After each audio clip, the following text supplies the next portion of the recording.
Renungan Minggu kedua Paskah 19 April 2020. Tuhanku dan Allahku.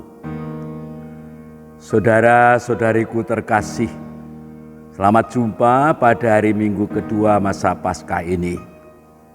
Kini kita semua masih dalam masa Paskah sampai nanti akan dipuncai dan diakhiri pada hari raya Pentakosta, hari raya kedatangan Roh Kudus yang didahului dengan hari raya kenaikan Tuhan kita Yesus Kristus.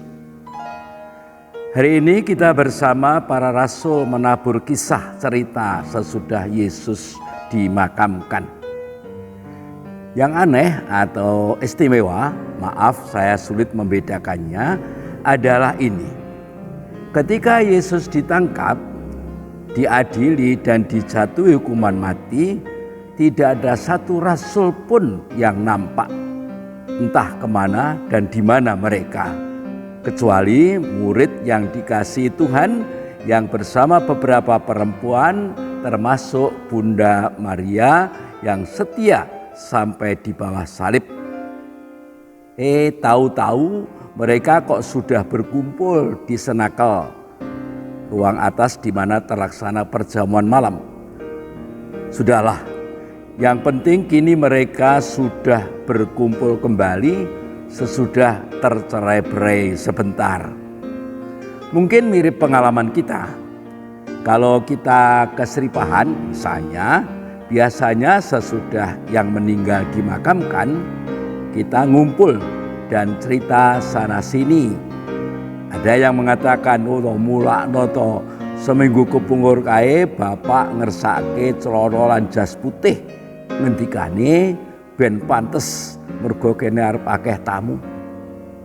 Juga pengalaman saya dengan Romo Petrus Klaver Martoyo PR almarhum. Ketika saya pulang dari Papua 21 September 2001, sebelum masuk Gamping, saya transit di Paroki Jetis. Suatu hari Romo Martoyo ngendika, "Romo Win, tolong ya tunggokno pasturanku. Sesuk aku arep lunga adoh."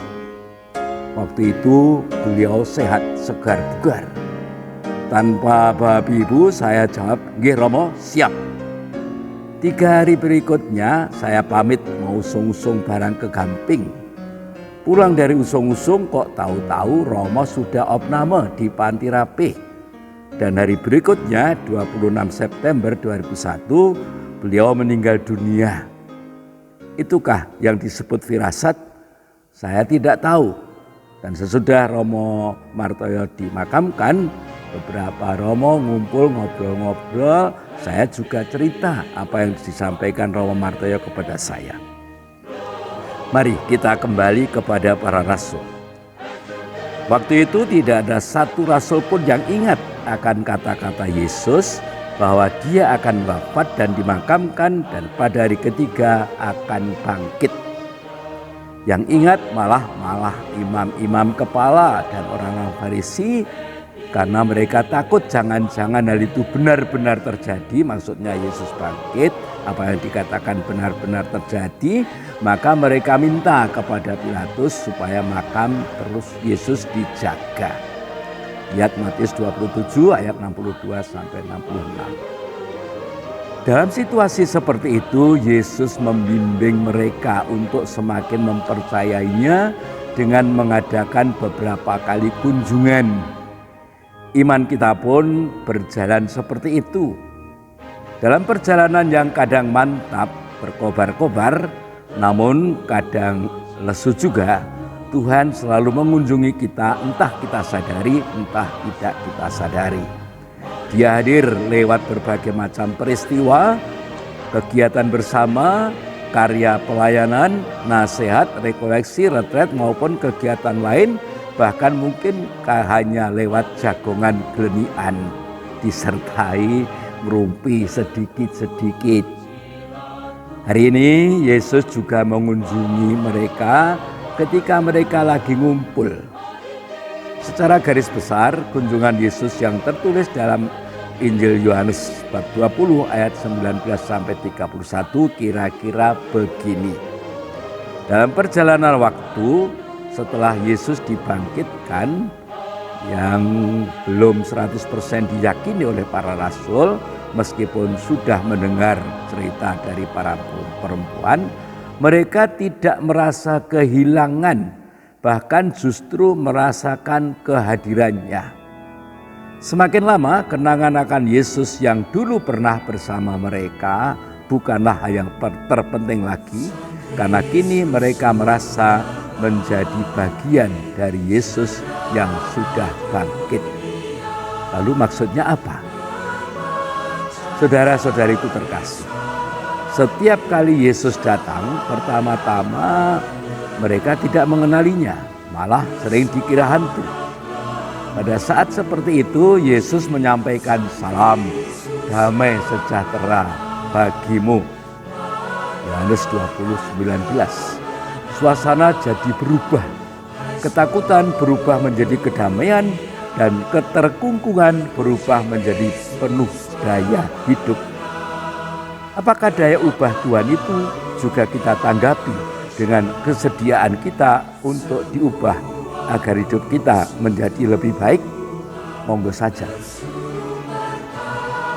Untuk lebih meyakinkan mereka, Yesus menunjukkan luka-lukanya.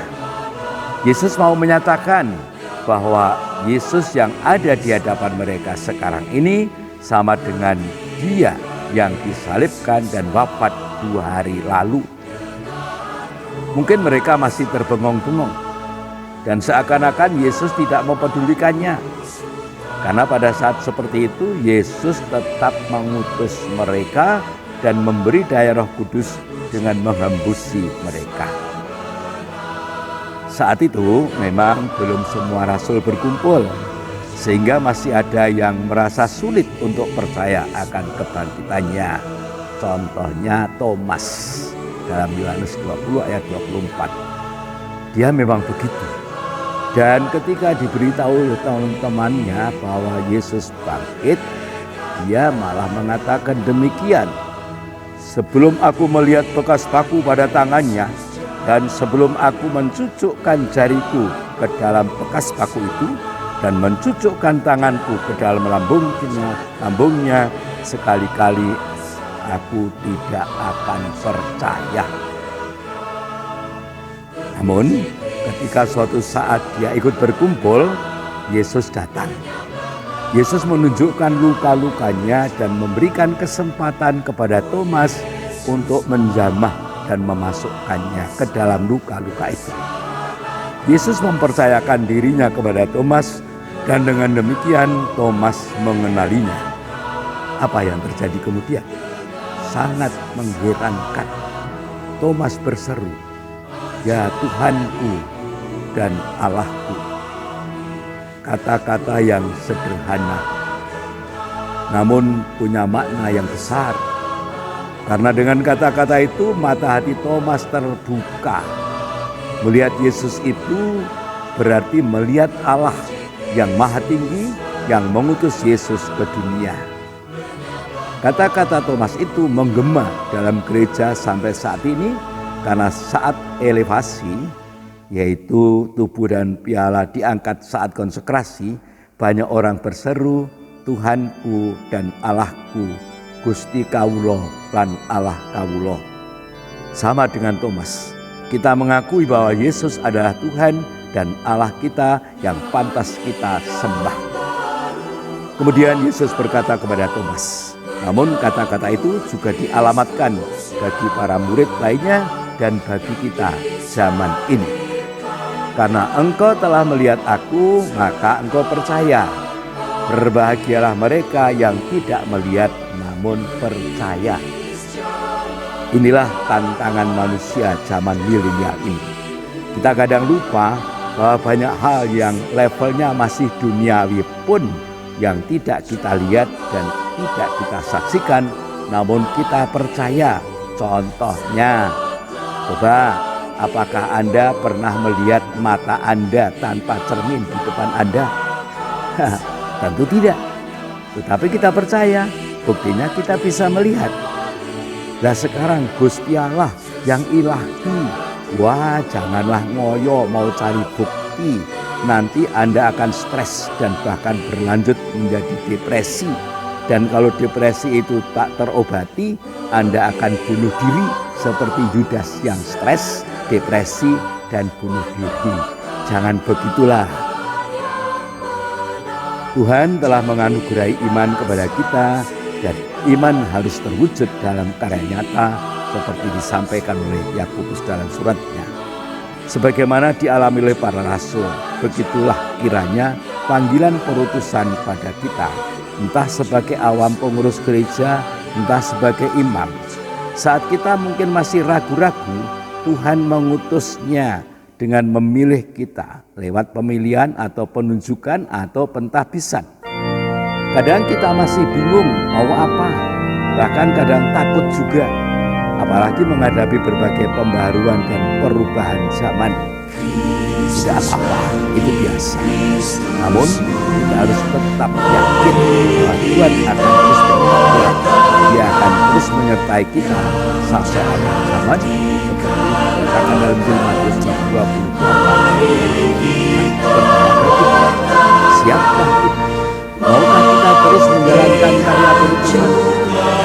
Juga meskipun kadang ditolak, tidak diajukan, bahkan diremehkan. Teman-temanku Pia, Pir, Putra Altar, OMK, Belum, Bio, Dewasa, dan Bio, Lansia, dan juga teman-teman yang berkarya dalam dunia kemasyarakatan ini, Anda juga melaksanakan karya perutusan. Dari siapa? Ya, dari Tuhan sendiri. Kita mesti bangga, tapi kebanggaan harus disertai semangat menjalani karya pelayanan, baik di gereja maupun masyarakat pada umumnya. Tuhan mempercayakan dan menghargai karya kita semua meskipun sangat sederhana. Sekarang khusus kepada teman-teman saya lansia, ada pesan loh dari Benediktus ke-16. Begini, dalam nama Yesus saya katakan dengan penuh keyakinan, menjadi tua itu indah. Dalam setiap jenjang kehidupan kita harus menemukan kehadiran dan rahmat Allah serta kekayaan yang terkandung di dalamnya. Jangan pernah membiarkan diri dipenjara oleh kesedihan. Kita telah dikaruniai umur panjang. Kehidupan ini indah, bahkan ketika sudah memasuki usia senja, seperti kita ini.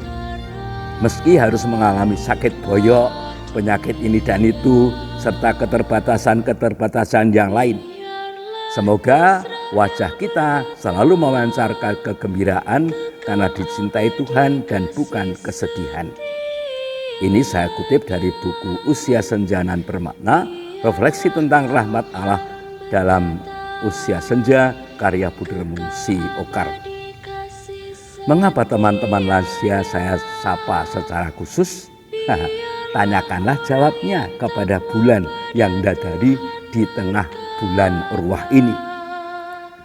Mbah Kakung dan Mbah Putri yang terkasih, ayo podo urip prasojo, cik ben sugih konco, elingo yen wis tuwa mula aja neka-neka. Ayo golek dalan padhang kanggo ngudi jatining gesang.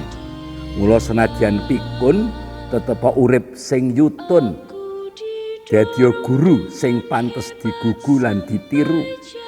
Sembur tutur suwurmu tansah diantu-antu anak putu. Aja gampang duka mundak cedhak memala. Aja ngadi-adi mundak ilang dayaning lati. Saudara-saudariku terkasih dalam Kristus, mengakhiri renungan ini, saya mengutip kata-kata yang terpampang di satu pinggir jalan yang jelas adalah di utara rel stasiun Srawet yang berbunyi demikian. Ketakutan atau kepanikan adalah sumber sakitmu. Ketenangan adalah sumber sehatmu. Itulah bekal utama dalam berwarta. Amin. berkah dalam. Bersyukurlah kepada